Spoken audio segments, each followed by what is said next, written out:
good evening, welcome. We are yet again slaughtered at the Abattoir, and I haven't just got a group of kind of drunken reprobates around the trunk. I've got like people, it's all going to be horribly wrong. Everybody's sober as far as I can make out. The night is young. It's a bit of a nightmare, and there's some quite proper people here. Now, where will I start? I will start with Mika Haka, who is like a fucking fringe legend. But you haven't been here. Why did you leave us, Mika? It's only 4 years ago. I've done this as my 10th festival. I haven't been for about 4 years. Yeah, but it seemed like a lifetime without you. But I've been breeding a whole bunch of new young ones to bring over who I've brought. They're called Barefeet Street. They're sort of quasi... Now, sexuality is different now. No one's gay or straight. In our day, you were gay or you were straight or we didn't want to know. Yeah. Now so all... let me guess. They are all young. Mm-hmm. Probably identify as male. Yes. And are absolutely drop dead fucking gorgeous. Absolutely gorgeous, like all the other 20,000. Completely off the scale hot. Yes. And Mika, you obviously can see it on your own feed. But here on the Underbelly end of the podcast, I feel I have to let people know you've come dressed as Anna Wintour. Basically, yes. I've got a new web series. Devil Wears Budget. So I'm wearing a timiyaki, but the character goes off to the pound store to get most of their things and creases it to make it look like. This is real, but it's a whole send-up of the fashion industry, and because also people of colour and Māori and people, we get to go into the industry, we're often on the outskirts of, or we're exoticized, so I'm exploiting exoticisms and all the queer stuff that you can, and us owning it. So it's quite fun. It's not subversive at all. It's very family entertainment. Oh, mainstream. You being subversive? Me, never. No. Okay, Seamless Link coming up. Talking of subversive, that's you, Scott. I'll put my tea down for God's sake, pay attention. It's green tea. It's tea of color, right? That's tea good. of color, yeah. See. So talking of subversive, we also have Scott Capurro, who is... I saw his show today. Was it today? Last night. Last night. You didn't know where you are. Time warps after you've been to see a Scott Capurro show. He is, and I put this in the review, he's like, there are offensive comics. And when they do all the shtick, it's like being sort of hit over the head with a baseball bat. Scott is like, he's like an offense ninja. But it just comes up and it's so elegant and it's so beautifully executed that you get stabbed with this unbelievably appalling and then you it's really funny. Oh God, no, I've just laughed at something terrible. Oh, but it is funny, so I'm laughing again. And there's no, I should not have been laughing at Grenfell. No, it's been 12 months. Come on, right? Is that the rule? 12 That's months? the rule. Yeah, pretty much. Yeah. With a tragedy like that. Yeah. Although I was telling jokes about it about 12 days after, but if you wait 12 months. Yeah. Yeah. Everyone's meant to just lay back and take it. I think. And you can only laugh at it because it's been handled. Mansplaining. You can only. Oh, shut up! You can only. Fuck's sake! We're trying to podcast here. We're making art here. We're making art here in the car. You've ruined it all. Scott was in the middle of a monologue. Where were we? I was just saying offensiveness. I just said, it happened because the suggestion kept getting thrown out at this political improv show we do at the Comedy Store on Tuesday nights, and no one would step forward and handle it, and somebody has to, or else the show makes no sense. So I finally did, and as it turned out, I had about 5 minutes on it. And this is in London.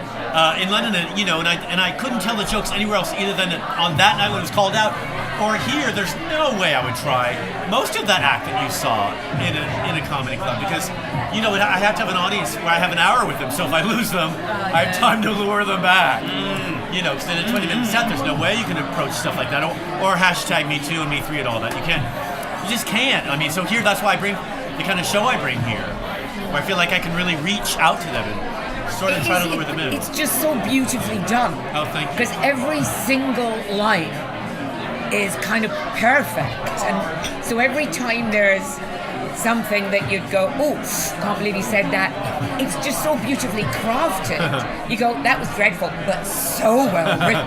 I try to only write punchlines here. I try to not buffer it because I need the audience is smart. Yeah. And then I need to be buffered.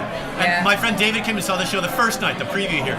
And he said, you don't need to explain this and that. They know all that, David Mills. And so I was like, he's right. So I just shedded that and then wrote a couple of new jokes to stick in, because I think the audience comes here and they want to get just knocked around a little bit, Yeah, and I think you have to be as good as you are before you can say the truly appalling things you say to your audience. I mean, there was like these two women, you just kept referring to them as old lady. Yeah, so, old lady. Somebody's going to, but everyone's just thinking, oh my God, called me old lady, what a nice boy. They're really good sports. And I tried a new joke the night before, it didn't get a laugh, so I didn't tell it the night you were in. I don't think the audience gets it, but it was just that, and this is true. Well, my family's Italian, I have an Italian passport, and they're from Genoa. Well, I mean, they were. And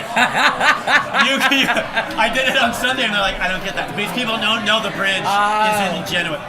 Anyway, I'm going to try to make more sense of that. Yeah. And then it sounds even worse if you flag it up. Yeah, it does. Because then you're going... You can't flag anything. You can't explain stuff. Is it the pronunciation? I would have thought Genoa. Well, the British pronounce it that way in the BBC.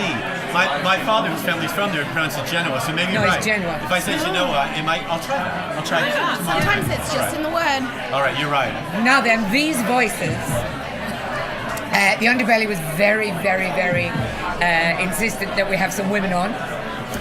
I thought you'd be enough. I mean, let's make you close I get that enough. quite often, don't worry. Especially, and you're here, well, so yeah. And I don't count. All right. Especially in the Andrew Winter look. Maori Now, Anna Winter, yes. on my left, no, actually, I'm going to use you as the climax. Elaine. Good. You've been told that before, I hope. We have now. I keep calling you Clara Cupcakes. Yes. What's your actual name, Clara? My name is Ellie Squire. No, I prefer Clara Cupcakes. Yeah, most people do. I shall continue to call you Clara Please Cupcakes. do. I answer to both. So you're now who was it? Elf Lions, I think. Yes. Recommended me to see. And then loads of people have recommended you. So apparently, I haven't seen it yet, but I will. Oh, good. I kind of have that thing a little bit where I'm a bit of a comedian's...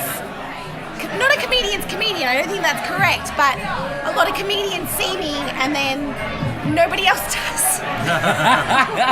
That's a tough room, though, comedians, right? Yeah. No, they're my favorite. They're my absolute favorite. Really? Yeah, well, because I came from burlesque. So I started in burlesque and then I moved into comedy, which is a bit of a weird time because in burlesque, they're like, if I do too much comedy, they're like, oh, you're not really burlesque. And then in comedy, they're like, oh, but you're burlesque, not really comedy. And I'm like, get a girl that can do both. It's me. I mean, you can self-identify as whatever the fuck you like. Yeah, absolutely. Just for the information of the room, I am self-identifying as a young Demi Moore. Yes. For the purposes of very this. I got accurate. that one. Yeah, I got that. Yeah, did you get that? Yeah, you're totally giving me Yeah, that. you better. Otherwise, I'm sure I can do something. Yeah, there's something else. Yeah. Yeah.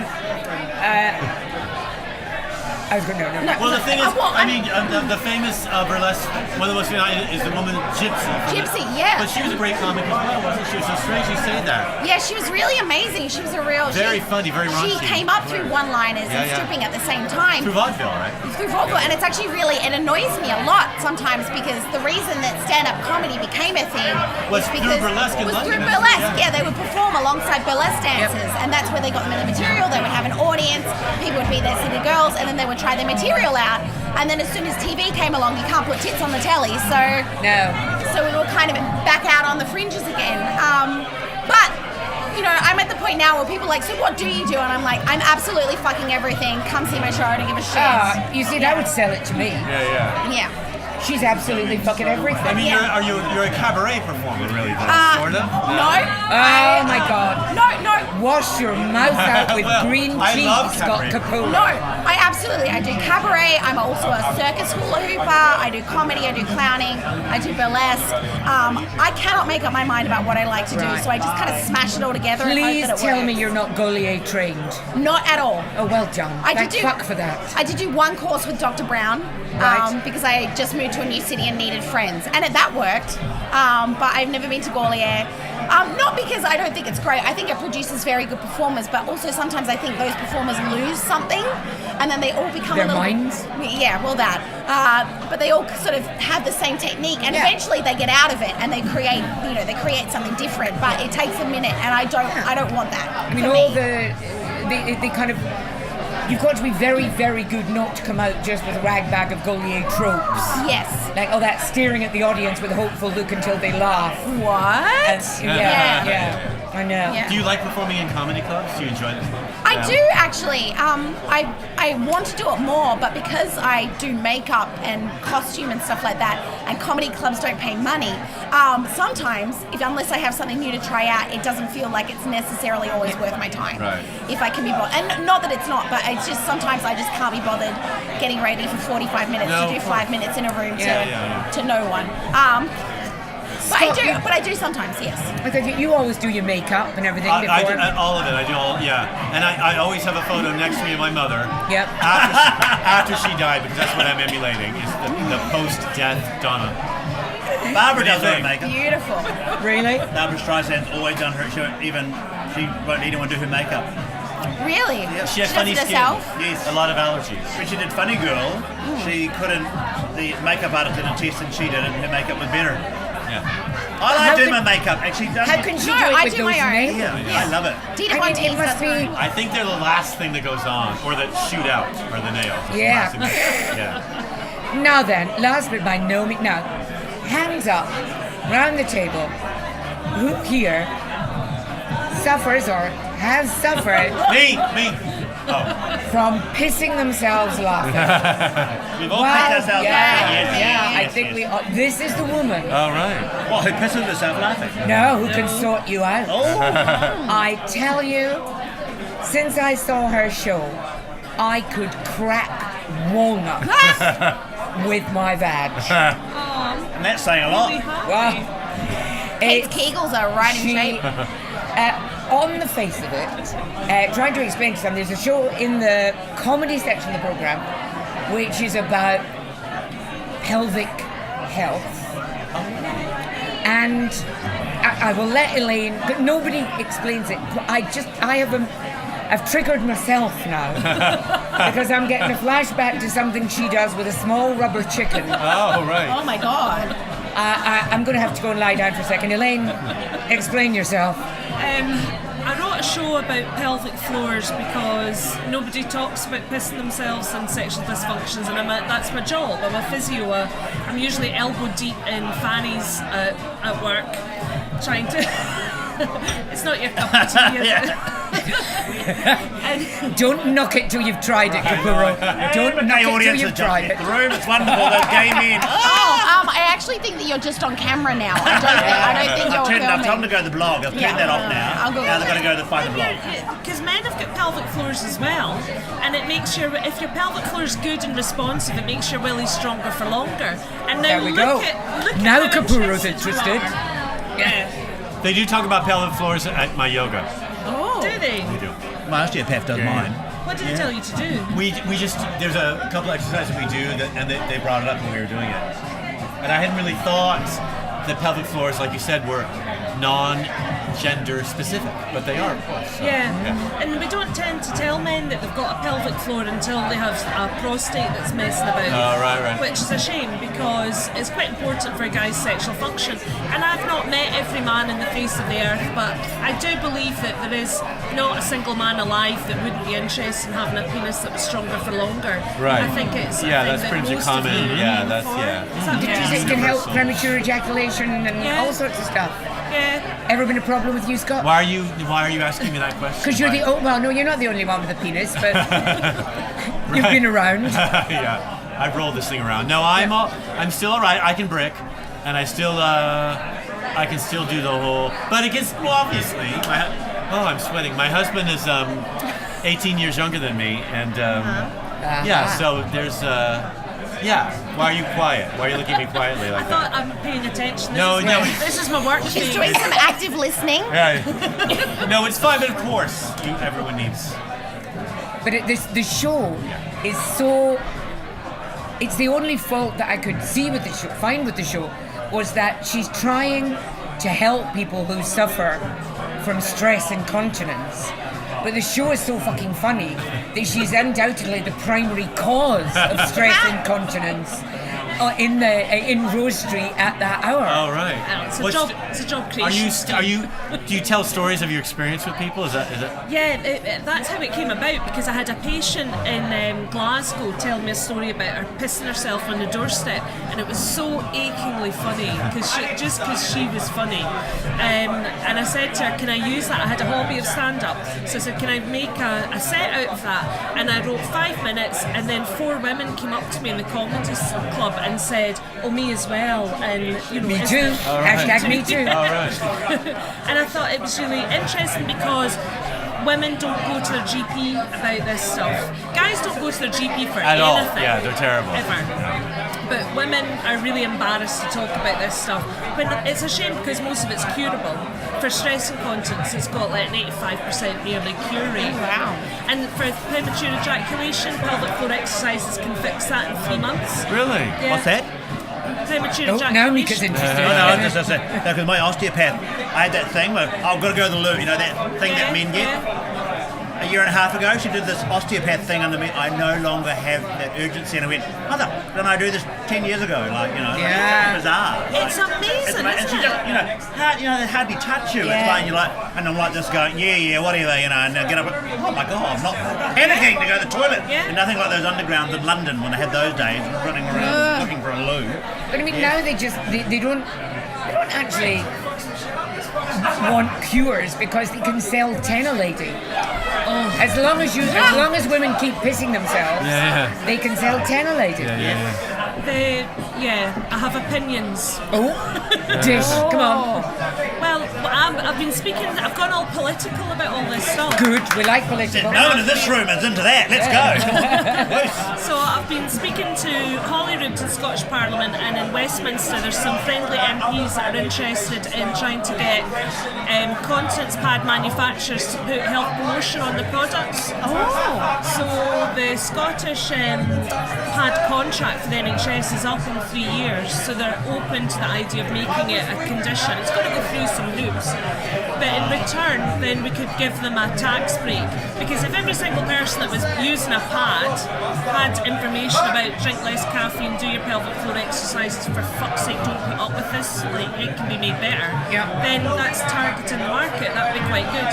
And also the pad manufacturers advertise this stuff as if women all want to be 50 wearing white trousers and dancing as if they're coked up, and I'm not sure that that's the ambition of most women. I don't know, sounds like fun to me. But, if you did the pelvic floor exercises like to ninja level, then you can do that ping pong ball thing that the girls in Thailand I used to live in Thailand. I went to one.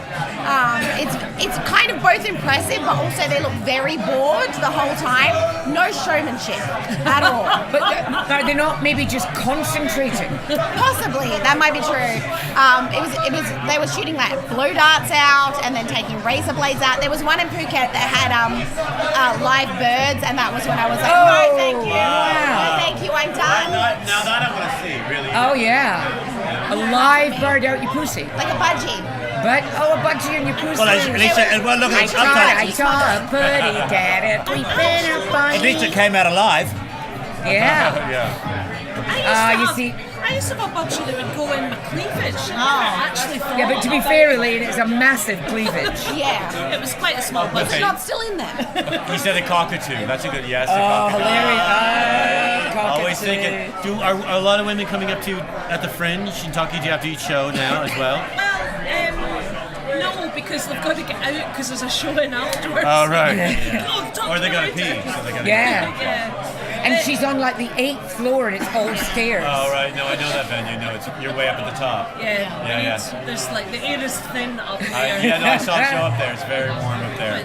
Oh, I have fans though. I got sponsorship, so I have fans to give to people. I know your market. Yeah. Where is it? Get it out. Oh, she's got them. I tell you, it is quite, not embarrassing, but I'm sitting there at, like your show, for example, Fanning Away, and these are the pads. I have one. Incontinence pads on one side. Oh, vaginal moisturizer. Yes. Good. Know your market. They It's are, menopausal women that come to my show. Yeah, the hot flushes. So, you're doing your show, and you've got no flyers. No. In a bid to save the world. And to make more money. Okay, fine. In a bid to make more money. So I've got the whole very young team, and we started learning a couple of years ago. We could gauge an audience just by social media interaction. So you go online, Mika Haka, and you choose which venue we go to each day. We actually go to the venues. We could be in a palace, we could be in a hill, and then people tap and give us money. And this is embarrassing, but I bought 2 shows over in 2014. In the 7 days I'll be here, I make more money than I have in the whole month with 2 shows at the last festival. Wow. What do they tap to give you money? Well, they tap, but it's another thing. It's tap and pay type thing to go. But also, we have, because of the work I do, social change, etc. People also give a lot of money. So it's kind of it's just a way. Look, we've done shows for years, all of us, right? And the thought of being in a place at 8 o'clock at night and after a month, but I needed to, after 10 festivals, needed something to spark me.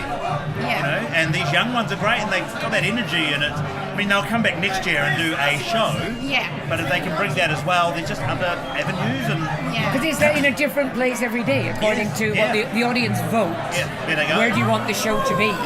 And then you get like in the good old days, it used to be for raves. You just get a text going, around the back of the boys' toilet. So you do the show outdoors or anywhere? Indoors, on outside castles, wherever. And the show's an hour long? No, it's very short. 15 to 20 minutes. And then we hang out and go have coffee with them. So you came over without a venue, without flying. You're just using Edinburgh as a city. I raised about $50,000 before I came here to do it. Right, it's great. That's It's a incredible. really good idea. Although the last day we're doing a haka vogue, so we do, haka, the Māori war dance, right? Yeah. And we vogue, so voguing, voguing. Yeah. So we do haka voguing, and a workshop for one venue on the very How last fabulous day. is that? Gay haka. Yeah. Well, it makes sense because the thing is, because I've done hip hop and stuff as well, and I work with Knit Bully Ninja and all them back in that period. Yep. That I like my brown kids to try and still be brown, and rather than taking that American thing that all teens do it across the world, So they'll be doing this, but and Vogue and haka is kind of flipping. So we don't do drops, we don't do things on knees. Although the Pacific Island fafa, the fafafini, the male or female persuasion. So it's quite exciting. So they'll have their full Māori kit on and heels. Fabulous. And trust me, haka's meant to be scary. Put boys in heels, scares everyone. Well, because breaking's kind of a war dance as well. Yeah. So it I like the combination of the two. But when I was doing ACT Up, all the stuff we did. I did some work in San Francisco in the 90s. We were doing things to activate, and the thing with a lot of tribal cultures, we become commodified as very, you can't touch it. It's kind of like, well, I want you to, come on, play, because if we talk more, we're going to get over a lot more baggage. Yeah, absolutely. It doesn't mean I'm going to put face paint on you, it just means come and play with us. So What is it with the tongue? the tongue.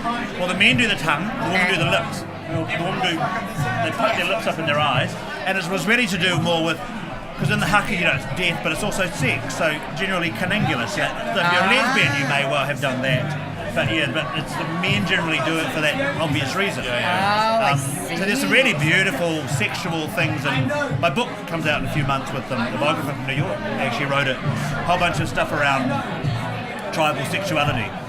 But sexuality is beautiful in all its forms. Older women are now able to fuck. able to fuck because all of a sudden older women are alive again. You know, a woman over 40 is invisible. I'll never forget last year. Remember that? Yeah. There was a person of colour, fair enough, saying no one wants my flyers because I'm of colour. And the next line underneath, you try and be a 60-year-old white woman in Edinburgh walking around. Nobody even wants to see me. And I thought, interesting. Yeah. You know, how visibility is changing.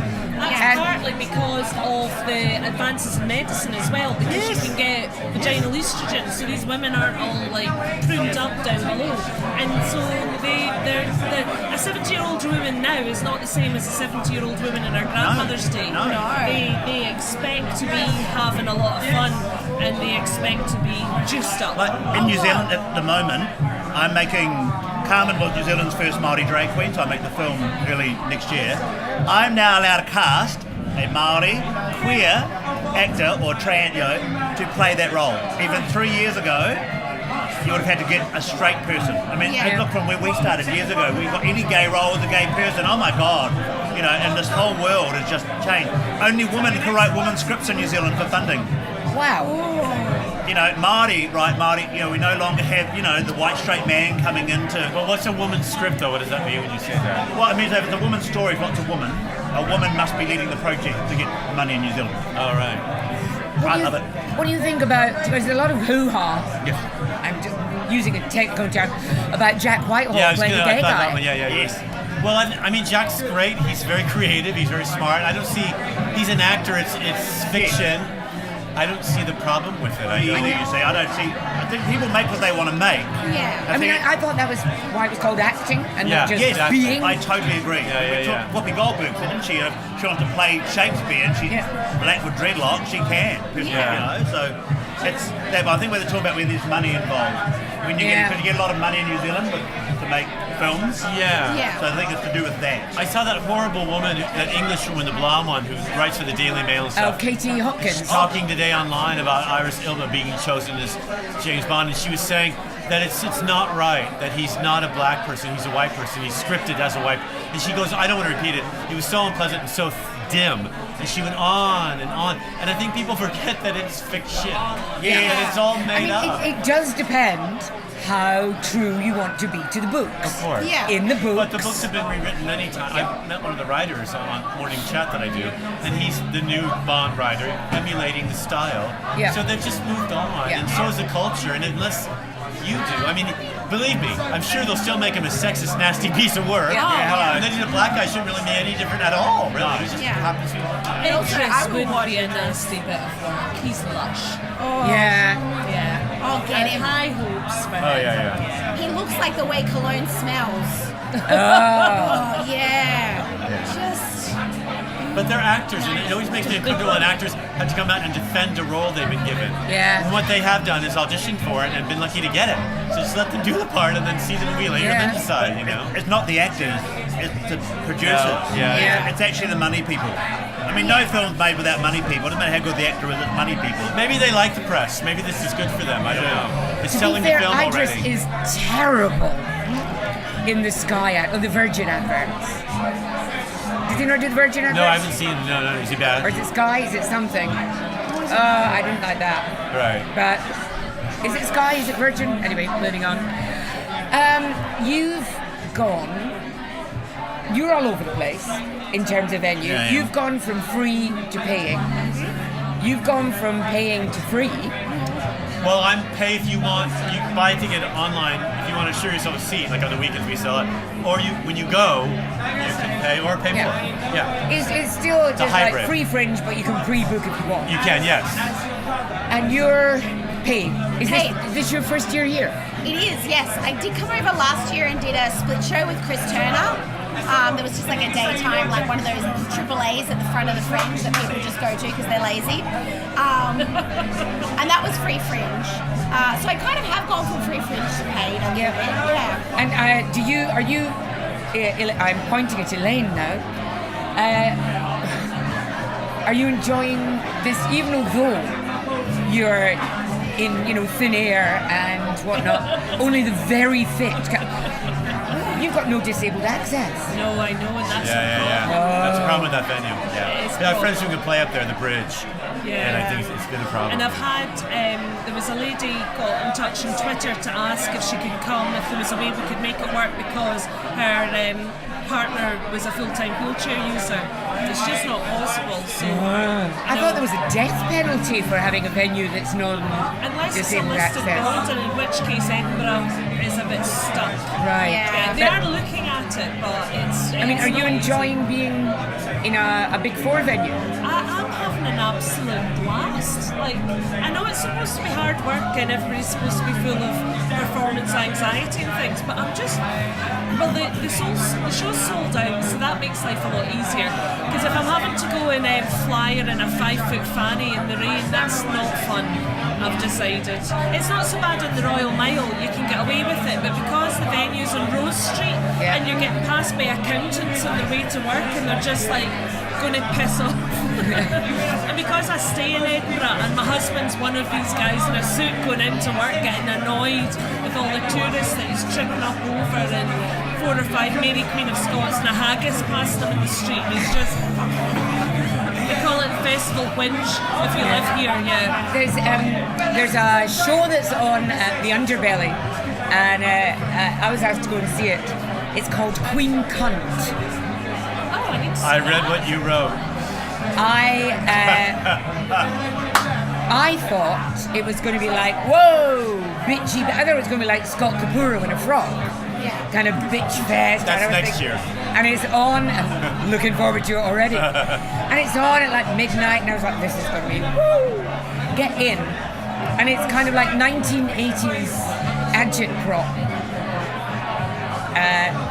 And what we're doing, they're lovely girls doing it, and they're very talented girls. But they appear to be under the illusion that with some sketches and a couple of songs, we can, and I quote, kill the patriarchy with the power of the cunt. To which end, at one point in the show, we all have to shout, cunt, cunt, cunt, cunt, cunt, and then let off a party popper. Which sounds funny, actually. I know. Yeah, that sounds... Actually, the way you say it, it sounds Yeah, like a it's Scott. like- Yeah. Do you have to do It's a that good with pitch. your pelvic Well, floor? no, Really you're allowed to use your hands. I know they missed a trick. And so then, see, there's all these sketches, but one of the things that there is, and thanks to your show, Oh, thank you so much. I very nearly stood up and created a scene. But one of the things, the backdrop, because there's a lot of money being put into the show, which ends with a hymn, by the way, a hymn to the cunt. What does that sound like? Well, you can't Queef give up. mostly. It's serious. Are there still people there by the serious. end? Are there still people there? Yeah, there was a lot of very young girls with kind of dangerous haircuts and nose piercings. Right. Who it was like, they'd seen the Messiah. Yeah, this was God. And for she them. was female. Yeah. And so, anyway, there's the backdrop is a huge vulva. Oh, I love As it. you'd expect. And it's very beautiful, very nicely made. And there's a circular, just at the top, there's kind of a white circular little cushion. And on it is projected a woman's face every so often. And her face comes and goes, hi there, I'm the clitoris. Some of you might have trouble finding me. Why don't you lick me? You know you want to play with me. Ah, that's right. And I thought, should I stand up and say, I'm terribly sorry, dear, but as we're doing a show about the cunt, I feel that you ought to know that you are not the clitoris, you are the clitoral hoot. And as we're banging on about this so much, might be an idea to get things right. Because they're 6 inches long on Right, average. yeah. Oh, you've got Yeah, 4 they go right legs. up. You're like a fucking sexual octopus in there. It really does sound. It's making me want to see it the way you describe it. So Yeah. yeah.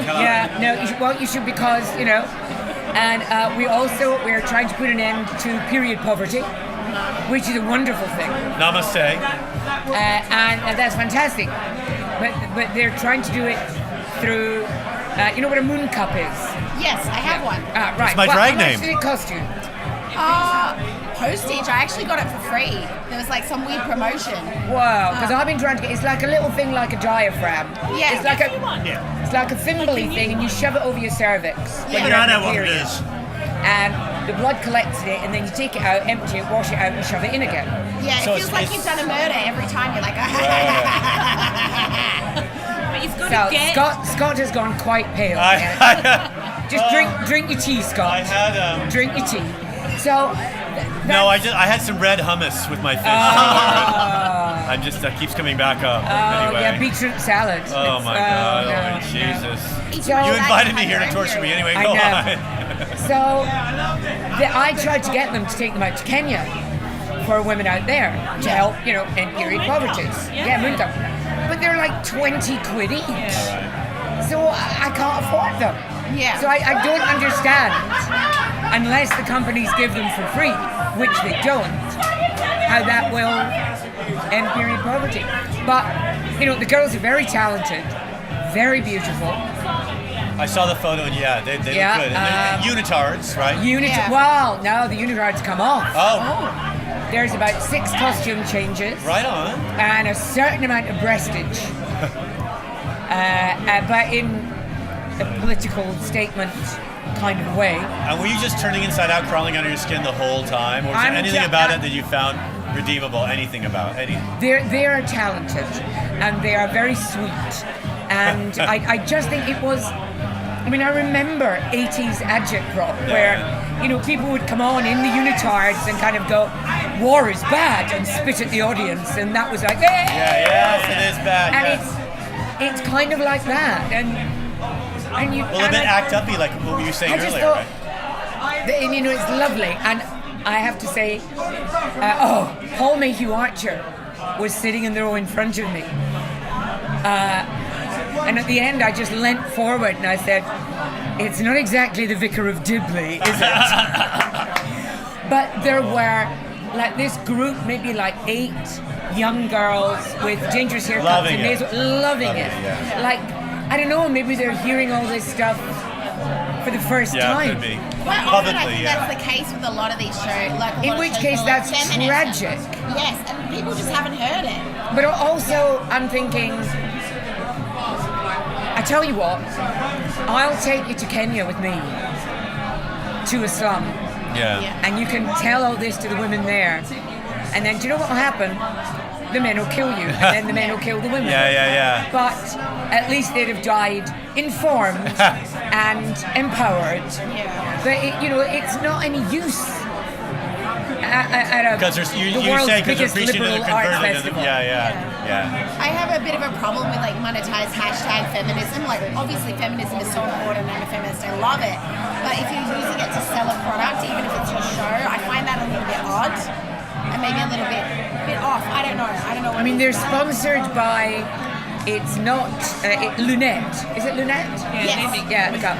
So they say they're doing a £5 discount. But I don't. There's still.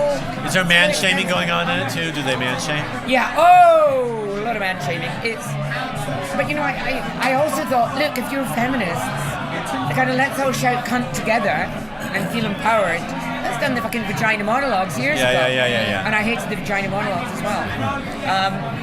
But Did they talk about the difficulty of getting a moon cup out? no. Oh god. No. One time I thought mine had gotten stuck and it was the worst day of my life. I forgot that it was there. I had a friend who Oh forgot my hers too. I was going to say, she left it in there for quite a while, my friend. I gave myself galloping. Was her cup overflowing? It was, pretty active. You have to get into yoga to be able to get that thing out once Well, you get. because cervixes are trapped. They're little traps. They're trap things. One time I had a condom stuck up in my cervix for 2.5 weeks. Whoa. No, I didn't know. It had rolled up and gotten up there. He thought I had it. I thought he had it. And then it came out thanks to my moon cup one day because I sucked it out with my moon cup and then it fell into the toilet and I went, I'm going to think about that on another day. Actually. Wow. Yeah. But it is all these things. I've only got little hands, Yeah. so it's quite, quite Yeah. far. It can seem like it's Is a there any way where they long could way. have made that show more relevant? Could it have been more ironic or Well, funnier? it was for me, and I'm a rancid old bitch. You know, I really am. I'm a rancid, promiscuous old bitch. And I just find that kind of earnestness and it was the simplicity. You can't oversimplify it all like that. It was so simplistic. And these things are not simplistic. And it was so, boys are bad, throw sticks at them. And the other thing I would say to them is, that's marvellous. We have now killed the patriarchy with the power of the cunt. Could I just point out that you now have no venue? Because the Underbelly was started by Ed and Charlie in a hole in the wall in the Cowgate with their business acumen and their passion and their dedication, and they made it. So what you're saying is feminism, if I quote Germaine Greer properly, is that feminism to her means that everyone has a seat at the table. yeah, that's it. But You can't reduce half the population and think you've won a battle when no, you just... everyone has a seat at the table. But if you decide to sit under your seat, or just sit on your seat and cry and not join in the conversation, or be one of these people who you just sit there and wait till somebody else brings you into the conversation, fuck you.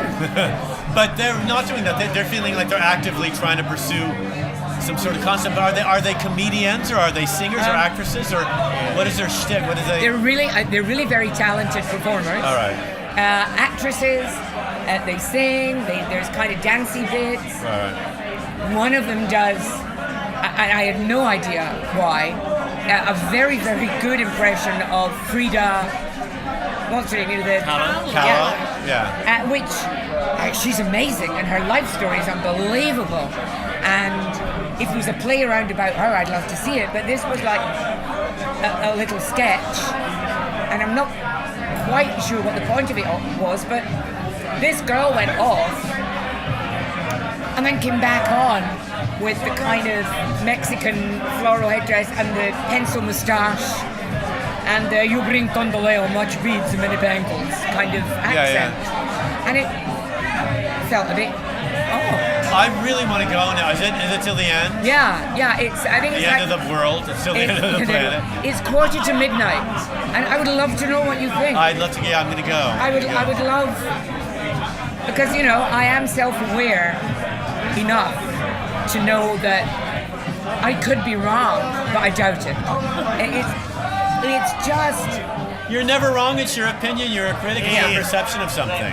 Oh, Scott, you're not on social media. It's the social media, well, you're all over it like a rash. But do you go on, Elaine, do you go on the comedians' threads on social media? I do, yes. In an observational way. I would never go on any of that. It's terrifying to me. I can't read any of it. I'm too afraid of seeing what people think about me, and I don't really have opinions about other comedians. I either like their work or I don't. And I would never speak badly about it. I don't want to hear what they think about me. I just don't want to know. It's horrific. I mean, it's quite devastating when you think I am utterly unaware in the IRL. See, I know these things in real life. Scott. Well done. IRL, you're kind of blissfully unaware there is this cauldron of bubbling hatred for you that you kind of lift off the lid when you go online. Yeah. But if comedians, like any work you present publicly, it will be criticized. That's the whole part of the process. I like the creative process. In fact, sometimes I rehearse my show every day, at least twice, and I really enjoy rehearsing at home. And sometimes I come up with things I think will be brilliant, and I can't remember them that night or whatever. But I really prefer sometimes that part of it. I'm an actor, and I really like a group And so I just like the idea of all of us having input. I asked people after shows if they're staying around what they thought, and I don't see the point otherwise. We're not just doing this for an empty room. There are people there. And I really like the idea of someone sharing, because to me it's not a seminar. Yeah. It's a conversation. Exactly. I mean, I'm kind of used to the heckling thing. I don't mean that. I mean, it's ideas that are being shared, especially here. It's supposed to be one of the greatest arts festivals in the world, so what's the point of them getting defensive about their work towards you? I don't get It's it. there, but I think everything now has become, I'm going to use an on-trend word now, really binary. Yes. So you're either right or you're completely wrong, beyond the pale. No conversation, no. And there's nothing. And I read, not particularly, there's all kinds of stuff on there about me, but about people like, Steve Bennett of Chortle, who is a genuinely decent His reviews are very thorough, too. His reviews are very thorough. I agree with him most of the time. I'm like, he's thought through, he really knows his stuff. Yeah. And then he'll use like one adjective that somebody disagrees with. Well, how did that get past the editor? I'm going to ban him. And everyone's like, we should ban him from our shows. Yeah. You're right. Just fucking do that. Yeah. Just fucking do that. Does anyone ever ban anyone from their shows? No, they don't. Well, I read Charmaine's... Charmaine Hughes went off about him, and I like Charmaine. I think she's very talented. So I read the review he'd written on her, and it's not bad. It's fine. I don't know what she's going. It's the one word thing you said. Yeah. He suggested something about her age that she didn't find appealing. It's like, Charmaine, you're a public figure. There's all sorts of things are going to be said about. Why are you so fragile about this one person? I don't get it. Plus, if the review is good, it sells tickets for you, so it's beneficial. I don't see. Have you had lots of reviews? I haven't. I've had 2. And sort of one. I did have a man who walked out of my show half an hour in on the second night. Wow. Did you find out why? Yes, because he tweeted at me. All right.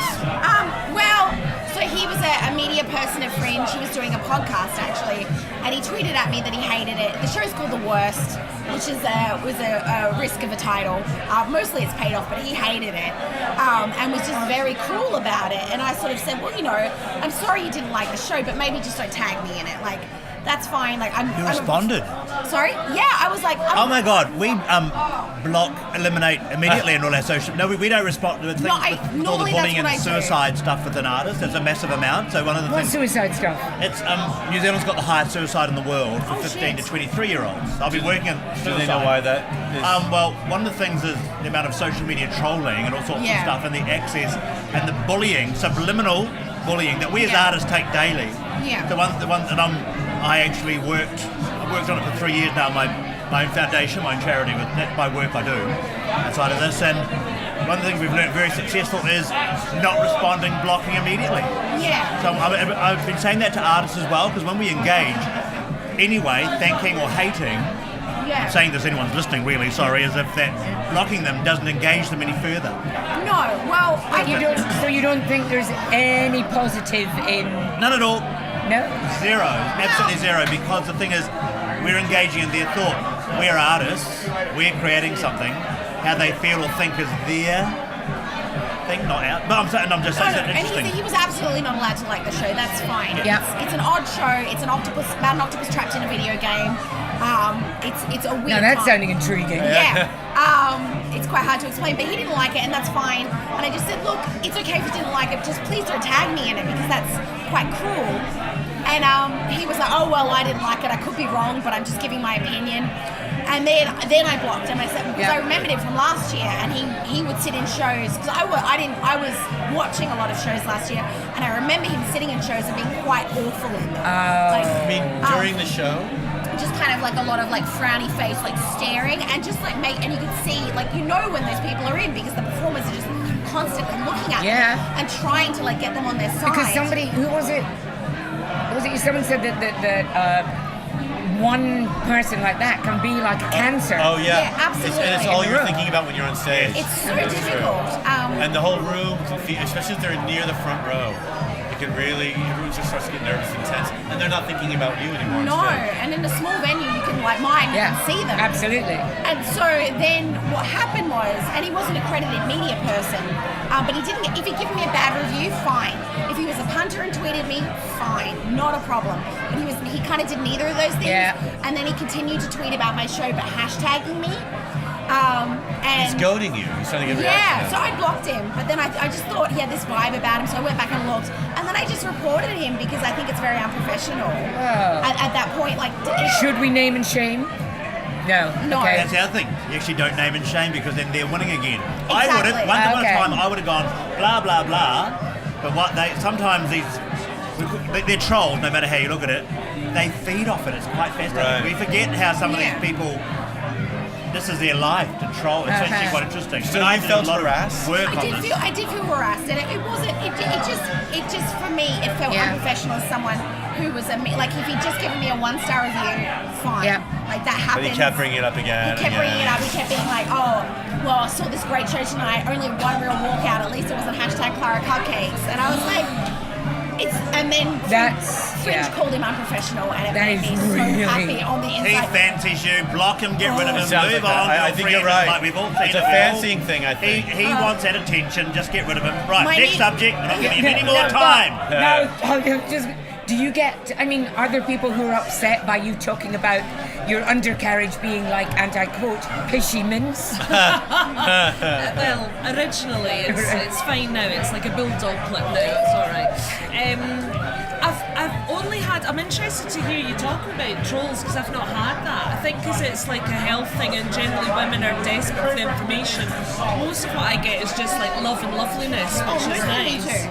It's fine. I think the lesson is we all must be doing more about pelvic flora. Well, yes, think so. right. Yeah, if Also everyone by could, cabaret. I've lost underneath the street. Here we go. if everyone could just have at least one section about incontinence in their show. It's the way forward. It totally is. Yeah, everybody should be talking about Well, it. did you preview? Oh, hello. Did you preview some of your show in like the stand and comedy clubs and stuff, or in different sorts of venues?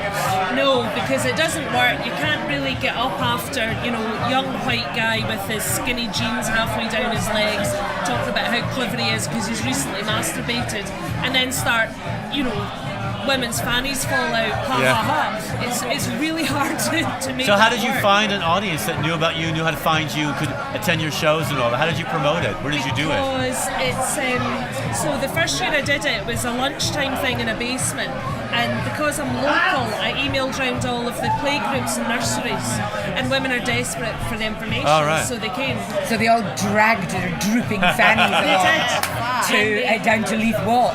And they skipped. There was like slide marks. Oh, It was nice. like a snail trail down Leith Walk Delicious. towards her venue, Oh. and then completely dry on the way back. They Yeah. floated out. Yeah. And it's also because it's evidence-based, because I've got Right. references for everything, then it counts as continuing professional development for healthcare professionals. So I emailed round all the midwives and health visitors and GPs, so they all came last year, and then this year it's really nice because I've got folks helping me and saying, oh, my GP told me to come. Oh, I've great. got groups of women. There was one day there was 10 women with tiny, tiny little newborn babies that, number one, had managed to get out of the house. Like, I'm still at home weeping and my children are teenagers. I can hardly brush my teeth. But these women had managed to get out of the house en masse with these teeny tiny babies and then hoof it up all those stairs and still enjoy themselves. They just wanted to know how to not do the. You sound like a birth TED wheeze talk. sneezes. Yeah, You sound like a TED talk But in the thing making. is, Yes. it could be, but it is so fucking funny. Yeah. Well, TED Talk needs a few more funny ones, I'm afraid. Yeah, they do. Sometimes get those things 35 minutes and I'm going, have they got to it Yeah, yet? there's a lot of stuff on the Fringe that it's either TED Talk or, well, this year there's either TED Talk or I've written half an hour's, maybe 35 minutes of stand-up, and now I'm going to tell you about the time when I was 21 and I woke up and my best friend was on top of me, #MeToo. And We've got to talk about consent. yeah. So then you don't have to write as much comedy material, because you go into your... It was then that I realised he wasn't the friend I thought he was. And everyone cries. It actually makes me angry. It makes me angry. It does. Yeah. I've seen a bunch of it. And I just feel like, talk about that. Yeah. Write some jokes about it. Yeah. Like, make it, palatable, because that's Yeah. why people are here to see difficult situations on stage, and be challenged a little. You Or- have them for an hour, you can change their Absolutely. minds. You can do... I mean, the one... Oddly enough, the most powerful kind of Me Too thing that I've seen is Alexander Bennett. He's a guy, and he does comedy. Well, kind of comedy. It's not wonderful, but it's comedy. And he leads into it really nicely, and you're like, fuck. And it's dark, and you just don't ever hear it from a man who was abused physically and emotionally by his girlfriend. Oh, right. And it's like, whoa. But, so there's an awful lot of Me Too, because it's the zeitgeist. Well, I feel like I could be wrong, but I feel like Hannah Gadsby sort of really changed the landscape of comedy. Well, in the year before, last too, year. Robert, Richard did, I Richard think. Gadd was the other example I was going to give. But people have been doing when I was first started coming over, a lot of the shows were coming of age shows, and mine was my first show here, kind of a coming of age, and it was bits of stand-up in it, but more of a narrative, and I think that's been going on for a long time now. Yeah. I mean, Hannah obviously took it to an extreme. Yeah, she did. Yeah. And it's only because she's such a brilliant performer. I mean, she's a brilliant comic.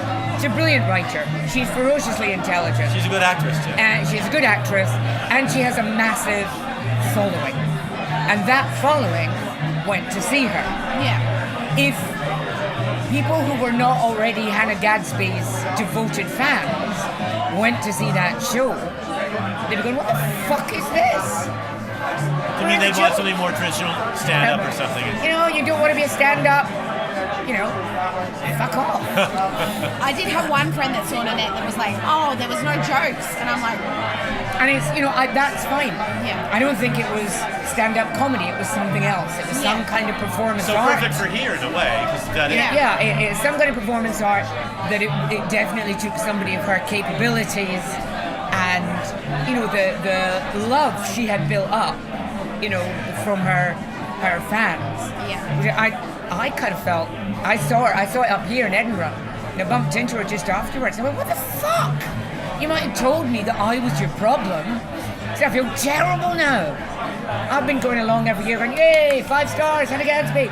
And now apparently I'm the problem. Not me personally, but of course everything's about me.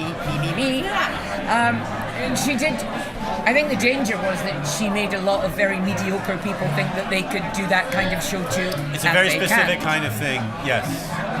It's a very difficult thing to do properly. Yeah. And you can't do it when you can't go straight from a 5-minute open spot to I'm Hannah Gadsby. Yeah. You're not. But it's, now there's the TED Talks, there's the Wannabe Hannahs, and then, God, there's a real thing again this year of, I've decided this is the year I'm doing my Edinburgh Fringe show, so let me tell you a bit about myself. Or, we had a really odd summer holiday in 1976, and you go, not interesting enough. I have my dad and I had a slightly funny relationship, but not that funny. I've got a bit of OCD, and I'm Irish. Not enough for a show. It's just not. But you must have seen that, elements of that every year, because people do bring shows up. There's always, as soon as, Dave Gorman created a lot of monsters with the kind of, I don't need to have jokes, I can have PowerPoint. Look, here's a Venn diagram. Applause, please. Thank you and good night. And so that was, and then there was all these shows that was just people showing you the photographs. Oh, God. That was just, It's become very popular in the US. I follow a lot of people with computers.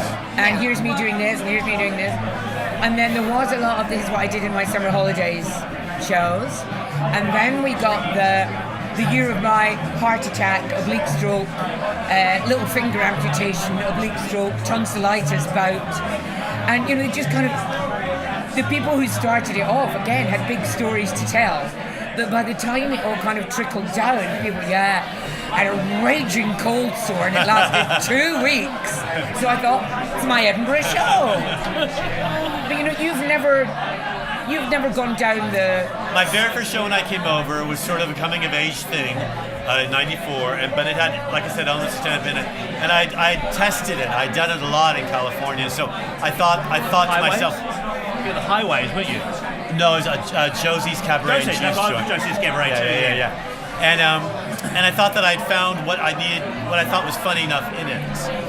But even I think that show was fresh to some people because no one knew anything about me, and there weren't very many openly gay people on the circuit or playing it. So I think that kind of set me apart. But I'm sure that people felt the way you said earlier. I think people would have liked more stand-up in it. Yeah. And it did fine, but I knew once I did that, it was out of my system. And every show I've brought back since then, I've tried to make joke heavy because for me, because it's hard here, and by week 3, if you don't like your act and you're not funny to yourself and you're not keeping them moving, man, because people come in on a Friday or Saturday and they've read the hype and they want some jokes. And if it, you know, I think it's, I admire people doing all sorts of performance, but for me, I'm a bit of a whore, and I've got to get a laugh every 20 or 30 seconds. So. It's just, I mean, Scott's show is solid jokes. Yeah. Would you, once you finish talking about pish, what will be the follow-up? I mean, how do you top that? Oh, I'm writing a pantomime. Oh! I'm writing a pantomime called Leaking Beauty. Love it. Oh, yeah. And I'm loving it. It's almost done. Oh, can I be the wicked stepmother? Yes, you're going to be in it. I am prepared to piss myself on stage. You'll be the queef, the wicked queef. The wicked queef. I'm loving it. I do know comics who do long sets and wear diapers, adult diapers on stage. I've known a few. Who do cruise ships, and those cruise ships shows can take like 3 hours, and they're drinking the whole time, so they wear a lot. I know a lot of men over the age of 50 that wear adult diapers on comedy stages. I know more than you heard it here first. What a I need point. to set up a sort of like little workshop for these comedians. Well, yeah, alcohol's a bladder irritant, that's true. Yeah. Wow. I find the pantomime thing here very confusing and interesting. It is a bit nice, It's isn't so it? odd because we don't have it in Australia. No, we don't have it We either. don't have No. it. The only connection that we have is stars from Neighbours come over. Yes. Their career is over and they come and do pantomime. I did panto with Rebecca Elmaloglu. Oh my god, that's a flashback. Yeah. My god. I was the wicked queen, she was Snow White. The Queen. The wicked queef, yes. Snow Yellow. Do you think like a year ahead, are you already thinking about the triumph of your 2019 show? I got it in my brain already. Oh, really? Edinburgh's broken me a little bit, Yeah. and I've got my show. Because I was going to do a show called Ballbuster. Sounds good. Yeah, it was about Lucille Ball and Buster Keaton being my parents. Because I get compared to them a little bit sometimes in reviews because they like to do that. I got my first Tim Minchin comparison the other day because I did like a little musical comedy song and someone was like, she's like Tim Minchin. I'm like, absolutely not. He's much more talented than me, but fine. But now I want to try and create the perfect sold out show based on all the things that I've seen selling out at fringes everywhere and just genuinely trying to give people what they want. I love my show, but it's called The Worst. It's about an octopus trapped in a video game. It's also a breakup show, but it's very hard to describe as to how that works within that context. And so I just want to do this big, silly, dumb, fun show. I'm loving it already. Yeah. So, while you're on the subject of your show, you're doing Yes. 3 shows this year. What are they? Where are they? And when are they? Okay, I am doing The Worst at 6:50 at Underbelly in Bristow Square. That's the octopus video game one. Yep. And then I'm doing a storytelling show with some burlesque performers and cabaret performers and sex workers called Seen and Heard, where we do an act and tell a story. Okay. And the lineup changes a little bit every night, but it's mostly run by Becky Lou, who's this fabulous burlesque performer from Melbourne, who is just one of my dear favourite people. And the lineup at the moment is pretty hot. It's pretty killer. So And that's where and when? that's at Cowgate, which is why I sound like this, at 9 9:30. Cowgate Long. Cowgate Long, big time. And then I'm doing just a cabaret variety lineup show called After Hours Cabaret that's been selling out, which is pretty amazing. It's been weird going from my show that has 7 people to Seen and Heard that's actually doing quite well to After Hours, which is just full of drunk people. It's a weird. All the late night shows do really Yeah. well. But that means you've had the full Edinburgh Yeah, experience. It's very odd for me. So- and that's at 10:30.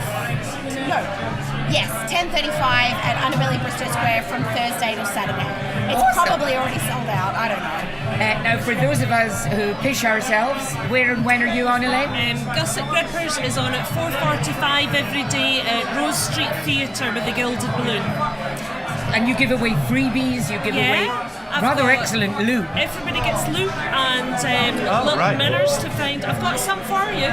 Yeah, I've got some. Don't worry. Bring it on. I'm polite, and there's a vibrator prize every day, so I can legitimately say it's got a buzz about it. Oh, thank you.